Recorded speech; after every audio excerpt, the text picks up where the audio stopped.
Amen. This morning's gospel is one of the very important messages in the Bible, in the entire Bible. If not the most important message or truth that God has put in front of us in the Gospels. And we're going to see why. There's 3 reasons today to really pay attention to what the church and what Jesus is telling us this morning. The first reason why this is really important is that this message of how to follow Jesus is one of the messages that are repeated 7 times in the gospel.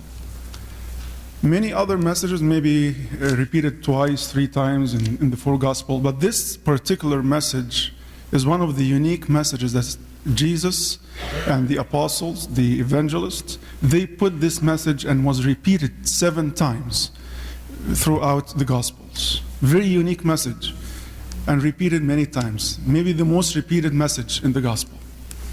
The other reason this is really important because in the gospel this morning, the words "cannot be my disciple" was repeated 3 times. If you notice, 3 times in those 10 verses was repeated. Jesus put the condition of following him. You cannot be my disciple if you don't do this. Something really important. It's pertaining salvation. It's pertaining life or death for the believers. Becoming a disciple means follow Jesus, meaning becoming a Christian. This is the same, or going to heaven. All this are synonymous. So it's really important to open our heart today. The third reason that this is really important is that the message ends with the statement, "He who has ear, let him hear." And every time we come across this statement in the gospel or in the Revelation or anywhere that Jesus started to say, whoever has ears, let him hear, this is a red flag that says there is something important here. There's decision that need to be made, and there is something that you don't take lightly, and a special thing for every person is reading. Everybody has ears, right? Everybody, if you look at the nuance, everybody has ears. But here Jesus saying, whoever has the spiritual ear, let him hear. So it's repeated message, it's pertaining salvation, and it ends with this statement of praise, so God can open your ears so you can listen. This is how important today's message is. So what's the message? What it is? If we start reading, it starts with the Jesus walking, and great multitude. It says here, great multitudes is following him. A lot of people, a lot of crowds is following. And then Jesus turned to the multitude and told them the truth. Why are you following? What's your intention? Why are you following? Why are you following? And start to tell them, if anyone comes to me and does not hate his father and mother, wife and children, brothers and sisters, yes, and his own life also, he cannot be my disciple. This is the first cannot be my disciple in the passage. Many people think that they are tricked to think that we can follow Jesus, but we cannot forsake anything in the Word. We can walk with Jesus, our hand in Jesus, and the other hand holding to the Word. And we can continue this forever. They come to realize, and Jesus is turning back to this multitude and say, you cannot do that. You cannot follow me and at the same time not forsake anything. And you expect to continue. You expect to continue the fellowship with Jesus and the Word at the same time. The first category that Jesus was talking about is the household. He does not hate his father and mother, wife and children. He cannot be my disciple. And the word hate here, in the Jewish mindset, the Greek word of hate here, it was used the word miseo. And miseo was used in the Old Testament, in the Septuagint translation to Greek many times. For one example of this usage of miseo or hate is to be separate from the unclean. From the unclean. So it has some intensity of different types of intensity with the word miseo or hate. There is the separation at one end of the spectrum, just avoidance or to love less or to not prefer. And there is the other side of the real hate, which is it has bags of emotions and intensity. And so this, when Jesus says hate here, in the Jewish mindset and knowing the word miseo from the usage of the Jewish mindset, it's they can understand that he means the separation from the uncleanness. For example, when they were talking about the unclean food, the unclean person who touches a dead body, for example, the Old Testament was saying you should hate the things, meaning you should be separated or avoiding these things. And another situation where the word miseo was used was when it was mentioned about Jacob, about he loved Leah, his wife, less than Rachel. So he did not say he hated Leah, he loved her less or preferred her less than Rachel. So it's a preferential type of love, as opposed to really the word hate of, as in English, when it's hate, it's just one word. But in Greek, the word hate or miseo, it has this spectrum of intensity. It's not like only one word, it's more rich than in the English word. But the point is, we cannot live and follow Jesus and love our household, love even our life more than him. More than him. You cannot live for Jesus without forsaking the word and without leaving something from the word and keeping everything that we ought. For example, today we start the fast. We start the nativity fast, and it's a test for our forsaking. The forsaking. Are we planning to forsake certain foods for him? Are we planning to forsake certain lifestyle for him? And that's the test. That Jesus, sometime I think this message is repeated a lot, to the extent that it is desensitized. We don't feel how strong it is after a while. When he says, you cannot be my disciple, it's really serious. It's really serious word to take. And God is looking from above and looking at the choices we are making in our life, and seeing how preferential treatment he got versus the other treatment. Many servants, many people, when it comes to wife and children, many people, they leave their wife and children and they come to the service and serve other people's children. It shows that they love Jesus, and they can forsake their own household and come and serve others. And God rewards that type of forsaking, and He takes care of their own family when they do that. God is this type of God when we forsake anything, doesn't matter how small it is, He appreciates it a lot, and He is never indebted to us. We always give something small like this, and He gives a lot back. So the trade here is really something that it's a deal that you cannot turn down. It's a very sweet deal.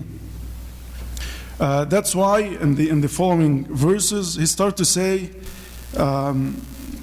do the math, see the cost. It says, for which of you intending to build a tower does not sit down first and count the cost? Count the cost. You have to leave something. That's the cost. But at the end of the day, you are gaining a lot more than what you're forsaking. So, following Jesus is like building a tower. And Jesus continued to say,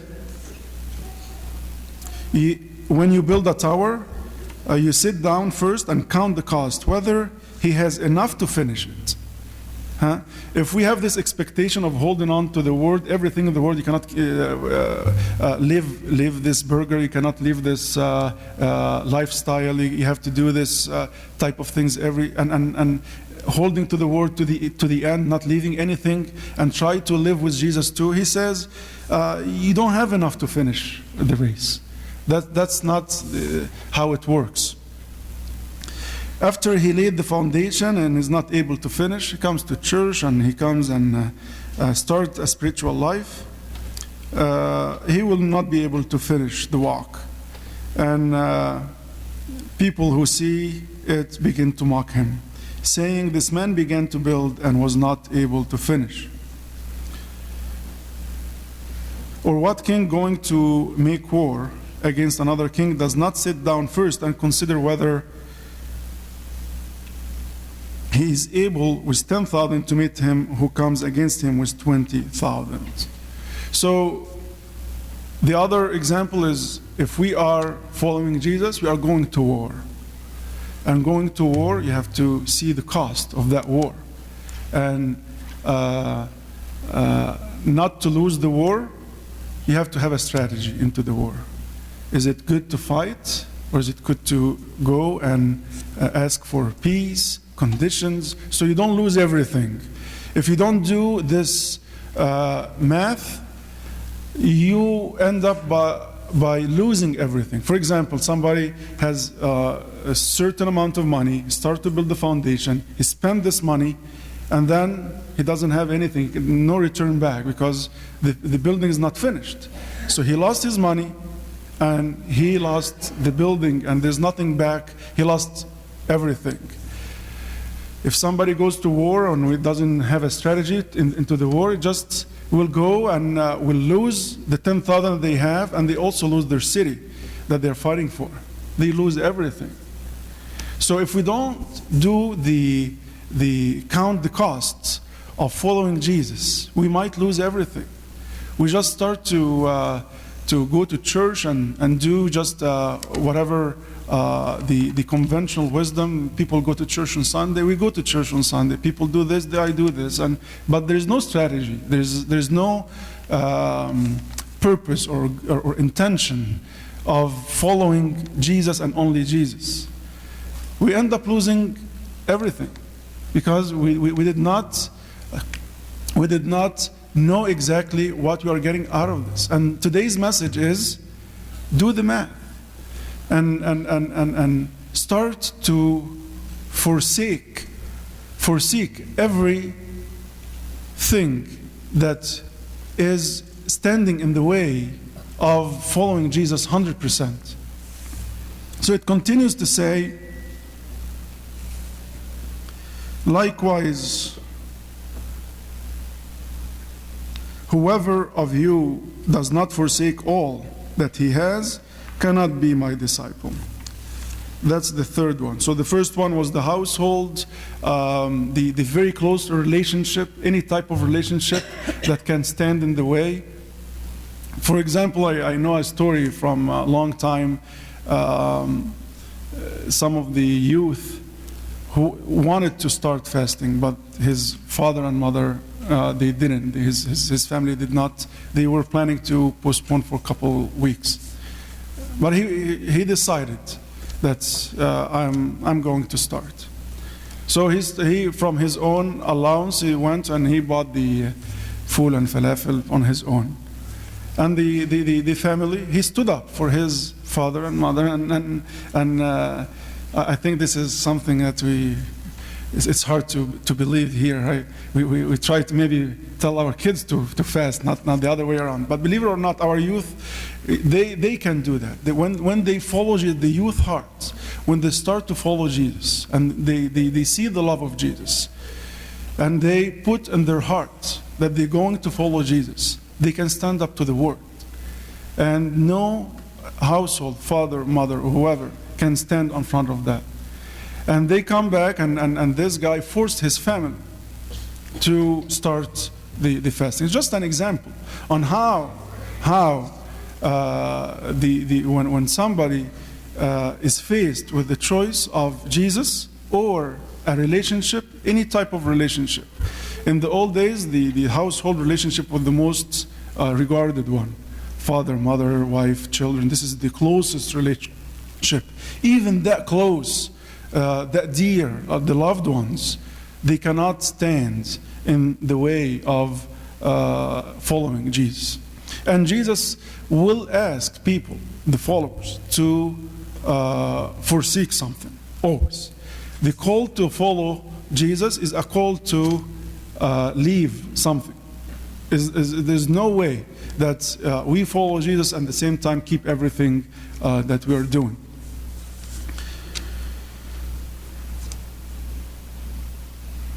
So living for following Jesus is like building this, doing the mass to build and to go to war, and to forsake, have the intention to forsake everything and follow him. And the gospel concludes with something really, when you read it for the first time, it seems like out of context here. But it says salt is good. Salt is good. After all this, do the math and follow me and don't cling to the word. He said salt is good. But if the salt has lost its flavor, how shall it be seasoned? It is neither fit for the land nor for the dunghill, but men throw it out. How this is related to the message? This is the salt. If you think about the salt, there's no recipe in a kitchen or any like Chinese or Italian or Greek or any type of cuisine. There's no recipe for salt. There's like, I have a recipe. Have you ever heard somebody say, I have a recipe for salt? You can do this good salt plate. It's very nice. There's no such thing. The salt is just an ingredient to something else. Salt is an addition to a plate to make its flavor, or to save that type of, to add to that type of plate. So the Christian life, if somebody starts to live for his own life, his own family, his own people, his own career, his own business, his own whatever, he is the center of everything, then he's not a salt. So that's how it's related. It starts with saying, you have to love me more than anything in the world. If all your skills are used for your own sake only, you cannot follow me. you cannot be my disciple. You cannot be a salt. You're going to lose everything. Because at the end, if salt loses its flavor, it cannot be seasoned. What are you going to do? It will be thrown out. You lose everything. Like the man who started to build that tower, and he lost his money for the foundation, and he lost the tower, he lost everything. If you are a salt, you are a salt. He said salt is good. And then another passage said you are the salt of the world. He did not say you should be the salt of the world. You are the salt of the world. It's a statement. You are the salt. Not you should be or try to be the salt. You are the salt. And there is, for salt, there's two things, two options. Whether it does its function or it's thrown out and be trampled. People will step on it. There's no other choices. A salt, either to be used in the right way, not for its own recipe, to others' recipes, or to be thrown out. So the message becomes more clear now. You cannot be my disciple if you want to cling to the word. Can't. Cannot have it both. Eventually, you're going to lose everything if you try to do that. So, Christians, they live for something big, not for themselves. They live for Jesus. They live their life discovering Jesus' plan in their life, and they do His plan, not their own plan. That's how they become the salt of the world. Servants, they come to the church, they forsake their own household, and they go and help other households. And God, like we said, this trade is very precious in the eyes of God. That's why every Christian is a servant. I'm not talking about Sunday school servants, but every Christian cannot live for his own self and be disciple to Jesus. Everybody in the church has to be serving God in a certain way to become a salt in other people's recipes, not to his own. If we live our life as selfish or self-centered, we only do what's good for us, what we feel like, what we think it is the right for our own good, then we are not following Jesus. He was very clear today, and that was repeated 7 times, this message in the gospel, the one of the unique message that was repeated. And it says at the end, who he has ears, let him hear. Meaning that there's a decision to be made, and there's a special message for everyone to start thinking about the intentions of following Jesus. What are my intentions? He turned back to the crowd. He did not look at the crowd and say, wow, this is really nice. I have a lot of people following me. There's a great multitude following. No, he turned back to them and said, I can see your heart. I'm not tricked by the numbers. If you are following me, it's a call to forsake every day. Small things. Wake up early in the morning. You're forsaking the comfort of the bed, the warmth of that bed. You forsake that to wake up a little bit early so you can spend some time with God before we go. If we don't do that, so God will look down at us and say, they prefer the comfort of the bed than to stand up with me. How come they are following me? They are not. If we don't start with the small things and show how we are following Jesus and forsaking our own comfort, forsaking our comfortable lifestyle, and we do whatever God tells us in our hearts to do, to follow Him, to glory will be for Him forever. Amen.